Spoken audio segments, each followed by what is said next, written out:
Hi friends, എന്തൊക്കെയാണ് വിശേഷം? എല്ലാവരും ലഞ്ച് കഴിച്ചോ? ഞാൻ കഴിക്കാൻ പോവുകയാണേ. അപ്പോൾ ഇന്നത്തെ എൻ്റെ സ്പെഷ്യൽ എന്ന് പറഞ്ഞു കഴിഞ്ഞാൽ പപ്പായ തോരൻ. പപ്പായ തേങ്ങയൊക്കെ ഇട്ടിട്ടുള്ള തോരനാണ്. പിന്നെ ഇത് സീപ്പാസ് ഫിഷ് ഉണ്ട്, അത് ഫ്രൈ ചെയ്താണേ. ഇതാണ് സ്പെഷ്യൽ. ഇത് നമ്മുടെ മോത ഫിഷില്ലേ, മോത ഫിഷിൻ്റെ തല കറി ഉണ്ടാക്കിയതാണ്. ഇതിൻ്റെ വീഡിയോ ഞാൻ എടുത്തിട്ടുണ്ട്, പറ്റുവാണെങ്കിൽ യൂട്യൂബിലിടാവേ. ഇതുണ്ടല്ലോ ഫുൾ നെയ്യായിരുന്നു കേട്ടോ. ഞാൻ തേങ്ങ വറുത്ത് വെച്ചിട്ട് തലക്കറി ഉണ്ടാക്കിയത്. എനിക്ക് ആക്ച്വലി ഈ മുളക് ചാറ് കഴിക്കാൻ പറ്റില്ല, ഭയങ്കരമായിട്ട് ഈ അസിഡിറ്റി പ്രശ്നമുള്ളതുകൊണ്ട് മുളക് ചാറ് കഴിക്കാറില്ല സത്യം പറഞ്ഞാൽ. എപ്പോഴും തേങ്ങ അരച്ചിട്ട് ഞാൻ ഫിഷ് കറി ഉണ്ടാക്കാം.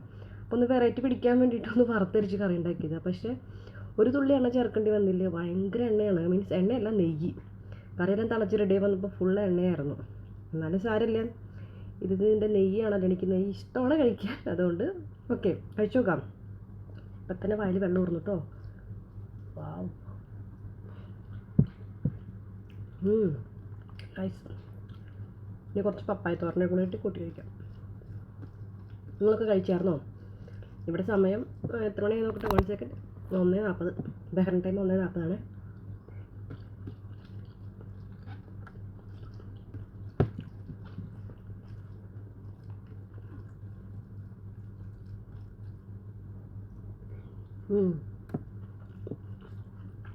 Nice food. ഈ തോരൻ്റെ പേരുണ്ടാക്കുന്നത് എൻ്റെ അമ്മ, അതേപോലെ ഉണ്ടാക്കിയാൽ ഞാൻ. എനിക്ക് ഭയങ്കര ഇഷ്ടം പപ്പായ തോരൻ. അങ്ങനെ സ്കൂൾ ടൈമിലൊക്കെ നമ്മൾ സ്ഥിരമായിട്ട് കൊണ്ടുപോയിക്കൊണ്ടിരുന്ന സാധനമാണ് പപ്പായ. കാരണം വേറെ സാധനങ്ങളൊക്കെ കിട്ടാൻ പാടില്ലായിരുന്നു. എൻ്റെ ചെറുപ്പത്തിലൊക്കെ ഒരുപാട് കഷ്ടപ്പെട്ടിട്ടാണ് ജീവിച്ചേക്കണത്. അപ്പോൾ ഈ പപ്പായ എന്ന് പറഞ്ഞ ഇഷ്ടംപോലെ പറമ്പിനകത്തുണ്ട്. അപ്പോൾ മിക്കപ്പോഴും സ്കൂളിൽ കൊണ്ടുപോകണം ഇത് വെച്ചിട്ടാണ്, തോരൻ.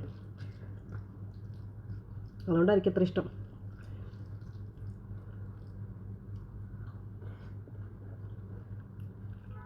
മീൻ കഷ്ടം തലയാണെങ്കിൽ മുന്നേറ്റ് ഒരുപാട് മാംസം ഉണ്ടായിരുന്നു കേട്ടോ. ഇനി സീപ്പാസിൻ്റെ കഷ്ണം നല്ല ടേസ്റ്റ് കേട്ടോ. സീപ്പാസിന് ഫ്രൈ ചെയ്തിട്ട് നോക്കും, കാണാൻ പറ്റുന്നുണ്ടോ?